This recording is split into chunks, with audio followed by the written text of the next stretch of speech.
Hi, welcome back to Revenge Red. We're going to start the story right now. My name is Natalie Brooks. I'm 23 years old, and I bought my first house with money my parents never gave me. While my brother was handed a $410,000 dream fund, I was handed a shrug and a reminder that you've always been the independent one. So I worked double shifts, started a small solar installation business in Phoenix, took every ugly job no one else wanted, and signed those mortgage papers with my own calloused hands. The same week I finally moved into that house, my parents wired my brother $410,000 to launch his big idea. A flashy eco-lounge/bar that was supposed to put our family on the map. They toasted him at dinner like he'd already made the cover of Forbes. Me? I was the proof they used to reassure themselves. If anything goes wrong, at least Natalie will be fine. Fast forward a year. His business imploded. The contractors walked off the job, and the only thing left of his empire was a busted neon sign and a mountain of debt in my parents' names. Instead of asking how he burned through nearly $500,000, they turned toward me. Somehow, my success, the clients I'd earned, the contracts I'd negotiated, the house I'd bled for, became their favorite explanation for his failure. The morning a stranger in a suit knocked on my door, I thought he was a new customer. He checked my name, handed me a thick envelope, and said the 6 words that flipped my entire world. Ms. Brooks, you've officially been served. Inside, in cold legal language, my own parents accused me of stealing my brother's future and demanded my house as payback. Before I tell you what they claimed I did, and the exact words the judge used that day in court, tell me in the comments what time it is where you're watching and which country you're from. I love seeing how far these stories travel. The lawsuit didn't just fall out of the sky. It started the night my parents quietly decided which child in this family was worth betting on. It was my mom's 50th birthday, the kind of milestone she'd been planning for months. She booked a rooftop restaurant downtown. String lights over the city, a live jazz trio, waiters gliding around with tiny appetizers that looked more like art than food. I showed up straight from a job site on the outskirts of Phoenix, sweat still drying on my neck, solar dust on my work boots. I'd thrown on a blazer over my work shirt in my truck, shoved my tape measure into my bag, and hoped the dim lighting would hide the fact that I'd spent the day on a roof in 100-degree heat. From the moment I walked in, I could tell where the spotlight was pointed. My brother was at the center of a laughing circle, telling some animated story about investors and branding and how his eco-lounge was going to disrupt the nightlife scene. People clinked their glasses when he talked. When I approached, the questions I got were softer, more polite, like background noise. Still doing that solar thing? You're always keeping busy, huh? Good for you, Natalie, being so independent. It sounded like a compliment, but it felt like a pat on the head. I laughed it off and checked my phone under the tablecloth, making sure a proposal draft had sent to a property manager. I was days away from landing what could become my biggest contract yet, a mid-size apartment complex that wanted to go solar. While they talked about my brother's vision, I was literally trying to secure a deal that would cover my payroll for the next 6 months. Then came the moment that branded itself into my brain. I stepped into the hallway to take a client call, leaning against the cool wall as I discussed kilowatt estimates and install dates. When the call ended, I stayed there a second, breathing in the quiet. That's when I heard my dad's voice carry from the corner table near the bar. "We'll pull from the equity line and the retirement accounts," he was saying, low but animated. "You'll have the full 410. It's a risk, but you're our best shot at something big." I froze. My mom chimed in, her voice soft and approving. "We've always known you had that spark, honey. This is our way of showing we believe in you. Natalie will be okay. She always is." She lands on her feet. Besides, her little business already makes your numbers look bad enough as it is. Once your place takes off, everyone will finally see you're the star. My stomach twisted so hard I thought I might be sick. Little business. The same little business that had just paid to fix my truck and cover the down payment on my house. The same little business I'd built from Craigslist ads, cold calls, and climbing onto roofs after sunset.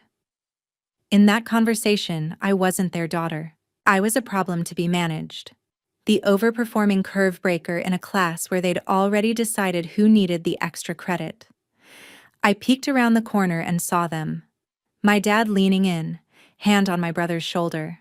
My mom glowing like she'd just announced an engagement. My brother sat there soaking it up, like this was all perfectly natural. When I walked back into the main room, a server dimmed the lights and everyone started singing. The cake appeared, candles blazing, and as the song ended, my dad lifted his glass. "To Linda," he said, then turned and hooked an arm around my brother. "And to our future. We've decided to invest in someone very special tonight." Laughter, cheers, cousins whispering, "I knew it," as they realized my parents were announcing the 410K family investment in his lounge. My name didn't come up once. No mention of the years I'd spent patching my own life together. No acknowledgement that they were draining accounts they'd once told me didn't exist when I asked about help for community college. I clapped anyway. I smiled so hard my cheeks ached. I took photos on my phone of Mom blowing out candles because that's what you're supposed to do on milestones, even when you're realizing, in real time, that the people who raised you see you as fine print while your brother gets the headline. After the party, everyone drifted to the bar for drinks. I drove home alone, changed into sweatpants, opened my laptop, and finished tweaking the proposal for that apartment complex. On my social feed, photos from the night popped up. My parents kissing my brother's cheeks, people commenting, "So proud of you," and "Big things coming." Under one photo, my mom had written, "When you believe in your kids, you invest in their dreams." I stared at that caption for a long time. Kids, plural. Funny how only one of us ever seemed to qualify. Months rolled by. I signed that apartment contract. My crew expanded from 3 people to 5. I moved into my house and took a picture with the keys, posting it with a simple caption. Every panel, every ladder, every call was worth it. My parents liked it, but didn't call. When we did talk, it was always about my brother's progress, his architect, his branding agency, his launch party plans. Anytime I brought up my own wins, the conversation slid back to him like a magnet. Then, quietly at first, his updates shifted. Another inspection delay, a contractor suddenly unreliable, a supplier overcharging. The tone of my parents' group texts changed from excited to strained. My mom started texting me things like, "Your brother is under a lot of pressure. Try to be sensitive." As if my mortgage payments might offend him through the screen. The night my phone lit up at 1:17 a.m. with my brother's name, all of that came roaring back. His message was short, desperate. "Nat, it's bad. Please call me."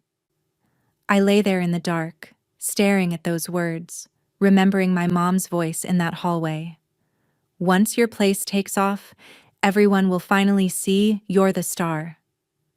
Apparently, his place hadn't taken off. And somehow, I already knew who they'd decide to blame. If you were in my place, labeled the independent one, the backup plan, the safety net, how would you feel hearing your parents say your success makes your sibling look worse, then watching their big bet implode? Let me know in the comments if you've ever been the responsible one who gets taken for granted so someone else can keep playing the main character. I met my brother the next afternoon at a grimy 24-hour diner off the highway, the kind of place where the coffee tastes like burned batteries and the vinyl booths stick to your skin. It used to be our weekend treat spot when we were kids.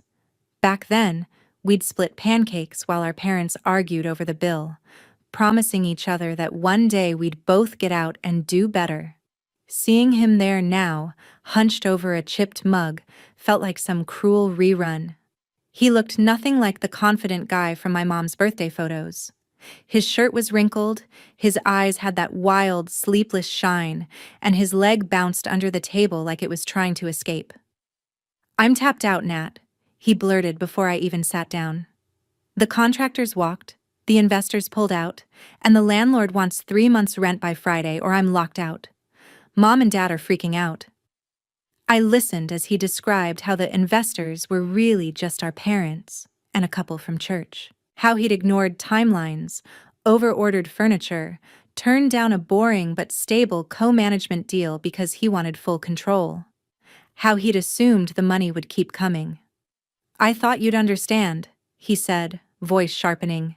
"You got that big apartment contract. You took the building I wanted. The landlord told me they switched to solar because of you." And there it was. The twist. In his mind, my hard-won contract wasn't an achievement. It was theft. "You think I stole work from you?" I asked, trying to keep my voice steady. "I cold-called that property manager for months. You had the same opportunity. You never followed up." He flinched but doubled down. "You don't get it. Mom and Dad said there was only so much they could do at once. And then suddenly you're posting photos in front of your house, bragging about your business. Can't you see how that makes me look?" Behind his words, I heard our childhood. The time I got an A and he barely passed, and Mom said, "Don't celebrate too loud. You'll hurt your brother's feelings." The year I made varsity soccer and he got cut, and Dad told me, "Let him have something, Natalie." I realized my parents had spent our entire lives treating my effort like an insult to him. "So, what exactly do you want from me?" I asked. "An apology for doing my job?" His eyes darted away. "They think, if you helped out for a while, gave up some of your house equity, it would balance things. They're talking to a lawyer. They say you used connections that should have been mine." Something cold settled in my chest. "Those connections are clients I met crawling through attics and baking on rooftops in August," I said quietly. "If they want to talk to a lawyer, they can. So will I." When I left the diner, the air outside felt thicker than the smell of fryer grease inside. My phone buzzed with a new family group text. "We need to meet. This division has gone on long enough. You've taken enough from this family. If your brother blamed your success for his failures and hinted your parents might try to force you to even things out, would you cave to keep the peace or draw a line? Tell me what you'd do in the comments. I'm curious how many of you have been in this kind of sibling crossfire." The family meeting never happened. Instead, 3 days later, I was on a ladder in a client's garage, rerouting wiring, when my smartwatch buzzed with a call from an unknown local number. I ignored it. 15 minutes later, the same number texted, "Ms. Brooks, this is regarding legal documents that require your signature." My stomach dropped. By the time I packed up my tools and drove home, a black sedan was idling in front of my house. The man inside stepped out the second I pulled into the driveway, checking a clipboard. "Natalie Brooks?" he asked. When I nodded, he placed a thick envelope in my hands, said, "You've been served," and walked away like he'd just dropped off a pizza. I opened it on the porch. The words blurred at first, but certain phrases burned through.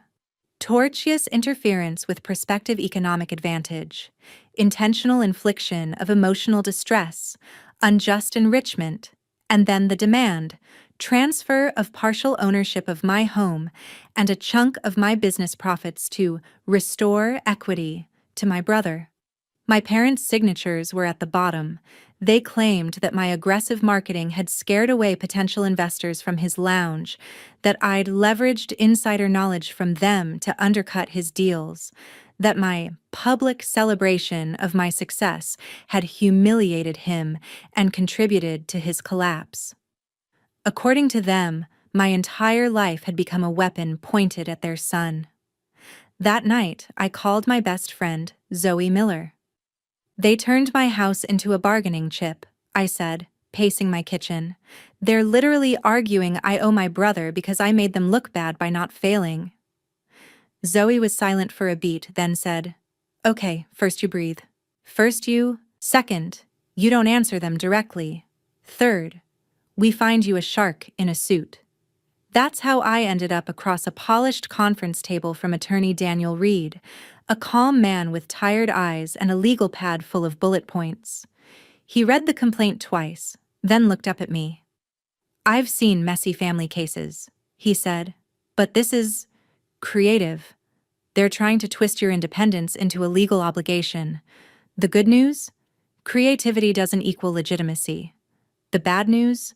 This is going to get ugly. He asked for everything. Emails, texts, contracts, any proof of how I'd built my business, any messages where my parents downplayed my needs because they were helping my brother. As we dug through my phone, we found patterns. My parents telling me, "We can't help with your student loans. We're saving for your brother's future." Or, "Don't talk about your new truck around him. It hurts his confidence." Nye. The very messages they'd pretended were loving boundaries now showed a years-long habit of shoving my dreams aside to cushion his ego. They're not just suing you for money, Daniel said quietly. They're suing you to rewrite the story of who is responsible for what in this family.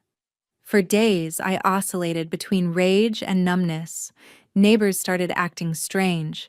One lady from down the street mentioned she'd heard something at church about me taking advantage of my parents. My brother's failed lounge had become a neighborhood soap opera, and I was being cast as the villain. Have you ever had someone twist your hard work into a story where you're suddenly the bad guy?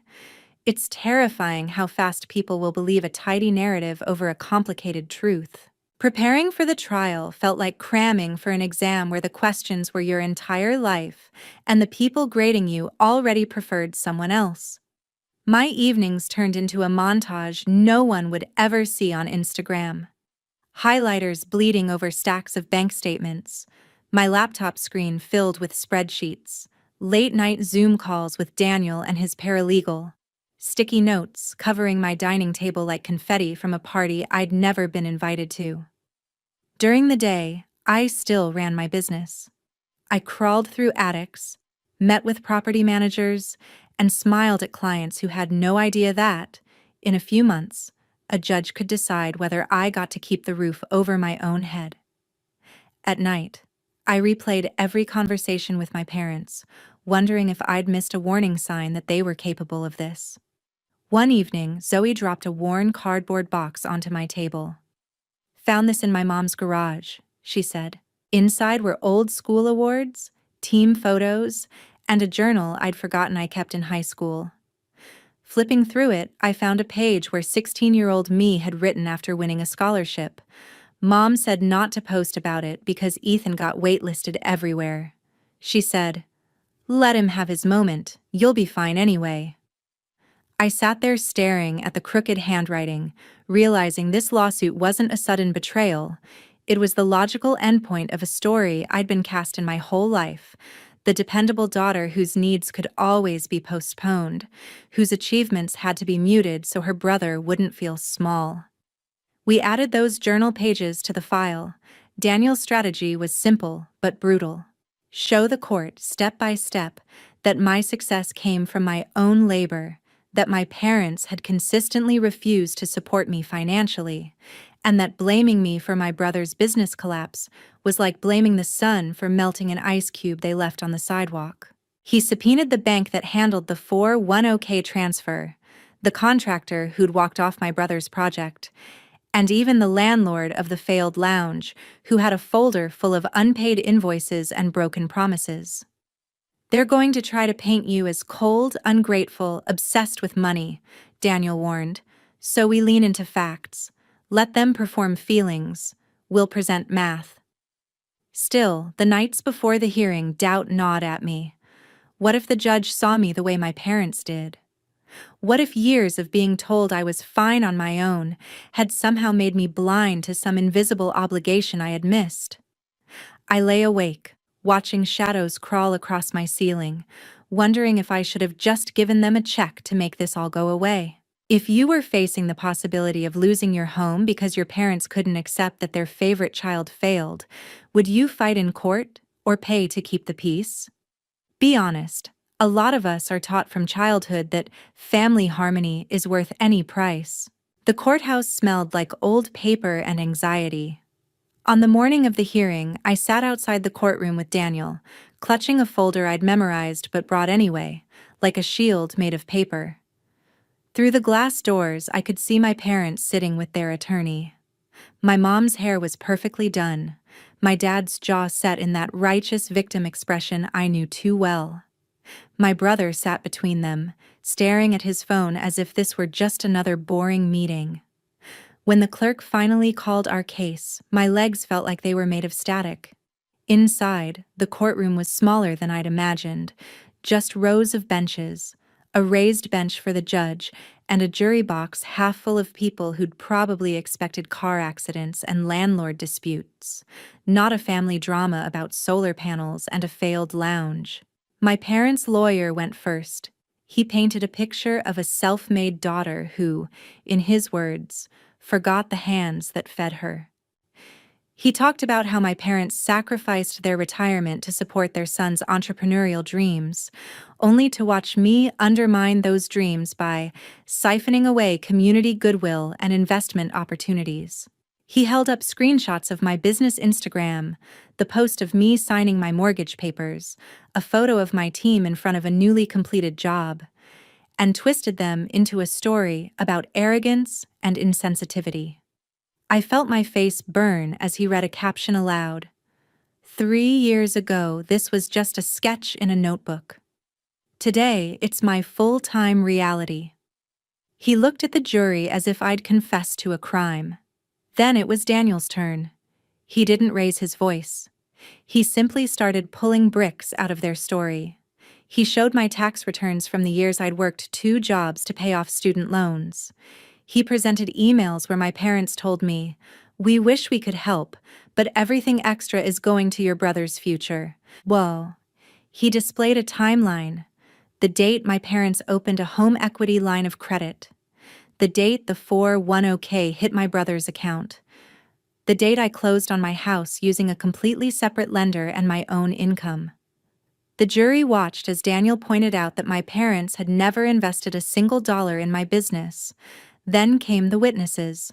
The landlord testified that my brother had thrown an expensive launch party before inspections were even complete, that he'd stopped answering calls when bills came due. The contractor described change orders that ballooned costs, unpaid invoices, and my brother insisting, "My parents will cover it. They always do." Then Daniel called my brother to the stand. Under the fluorescent lights, the bravado he wore at family gatherings looked like a cheap costume. At first, he repeated the script, that he'd counted on a certain building contract until I snatched it, that investors lost faith after seeing me succeed. Daniel slid a document across the podium, the property manager's notes from our meetings. "Can you point to any email where you followed up on this opportunity?" he asked. My brother flipped through the pages, coming up empty. "Did you know your sister had been meeting with this manager for 6 months before you even heard of the project?" Silence. "Did you know the same manager offered you a smaller, shared project that you turned down because you weren't interested in small potatoes?" My brother's shoulders sagged. I thought something bigger would come along," he muttered. Daniel didn't pounce. He just let the answer hang. "One more question," he said. "Can you name one time your parents told your sister, 'We can't help you because we're saving for Ethan,' and you told them that wasn't fair?" My brother stared at the table. "No," he whispered. In that moment, the years of imbalance were laid bare in a way no Instagram caption could hide. Watching him, I felt a mix of anger, pity, and something like mourning for the childhood illusion that we were on the same team. Do you think truth always wins in a room like that? Or do you worry that the most dramatic story usually wins? Sitting there, I honestly didn't know which way it would go. When the judge finally spoke, the room went so quiet I could hear the ticking clock on the back wall. She looked from my parents' table to mine and back again, her expression neither kind nor cruel, just tired in the way of someone who has seen too many people use the word family as both shield and weapon. This case, she began, is a painful example of what happens when parents confuse love with rescue and responsibility with blame. She summarized the evidence. The financial records showing my parents had repeatedly chosen to fund my brother while declining to support me. The complete lack of proof that I'd interfered with any of his contracts. The way my business had grown before their investment, and apart from it. The plaintiffs, she said, nodding toward my parents, have failed to provide credible evidence of tortious interference or unjust enrichment. What I do see, clearly, is a daughter who has built her life independently, and parents who are struggling to accept the consequences of repeatedly insulating one adult child from accountability while expecting the other to absorb the fallout. Her gaze sharpened. The claims against Ms. Brooks are dismissed with prejudice. Furthermore, given the frivolous nature of several of these allegations, this court orders the plaintiffs to pay Ms. Brooks's court costs and a portion of her legal fees. My mom's hand flew to her mouth. My dad's face flushed a deep, angry red. My brother stared straight ahead as if the words were bouncing off a wall only he could see. I felt something inside me loosen, like a knot I'd been clenching since childhood finally untying itself. But the judge wasn't done. "One more thing," she said. "This court cannot force reconciliation. However, I strongly advise the plaintiffs to consider the message they have sent their daughter by bringing her here, and what it may cost them long after this case is closed." She turned to me. "Ms. Brooks, you have no legal obligation to sacrifice your home or your business because your family made financial choices you did not control. You are entitled to live without this cloud over your head." The gavel came down, and just like that, the legal part was over. But the story wasn't. Outside the courthouse, Zoe hugged me so hard I could barely breathe. My phone buzzed nonstop. Some relatives texting congratulations in secret, others sending vague, "hope you're okay" messages after having stayed silent for months. My parents walked past me without a word. My brother hesitated, then muttered, "You happy now?" before following them down the steps. Months passed. The gossip around the failed lounge eventually shifted to new scandals. My business kept growing, and for the first time in my life, I made decisions without mentally calculating how they would affect my brother's feelings. I also made another decision. I went low contact. No more answering messages that were really guilt trips. No more attending dinners where my achievements were treated like insults. Then, one night, almost a year later, I got a text from an unknown number. "It's Ethan. I got a job out of state, warehouse work. Not glamorous, but it's mine. I'm in therapy. I know what we did to you was messed up. I don't expect forgiveness. I just wanted you to know I'm finally standing on my own 2 feet." I stared at that message for a long time. I didn't respond. Not yet. Maybe one day I will, when I'm sure answering isn't just opening the door to the same old script. For now, my boundary is my peace. Here's what I learned. Being the strong one in your family doesn't mean you owe them your future. Love without accountability turns into entitlement. Real respect looks like supporting each child's growth, not hollowing one out to stuff the other with second chances. If your success makes your family angry instead of proud, that says more about their wounds than your worth. So ask yourself, where are you shrinking so someone else doesn't feel small, and what would it look like to stop? Tell me in the comments what lesson you'd take from my story, and if you've ever had to choose between your family's version of loyalty and your own sanity. And if you want more stories like this, about boundaries, revenge that looks like finally choosing yourself, and what family really means, don't forget to like, subscribe, and share this story with someone who needs to hear that their success is not a crime. Thank you for listening. Our team at Revenge Red works hard to create meaningful, well-crafted story scripts that are engaging and thought-provoking. All of our videos are completely fictional and are designed to share positive lessons and educational, insightful messages with our viewers. This script explores real-life issues through a fictional lens, helping viewers reflect on family, boundaries, and personal growth in a safe and thoughtful way. The story encourages critical thinking, emotional awareness, and responsible decision-making, which are all important parts of real-world education. We hope it gives you useful knowledge and inspiration you can apply in your own life.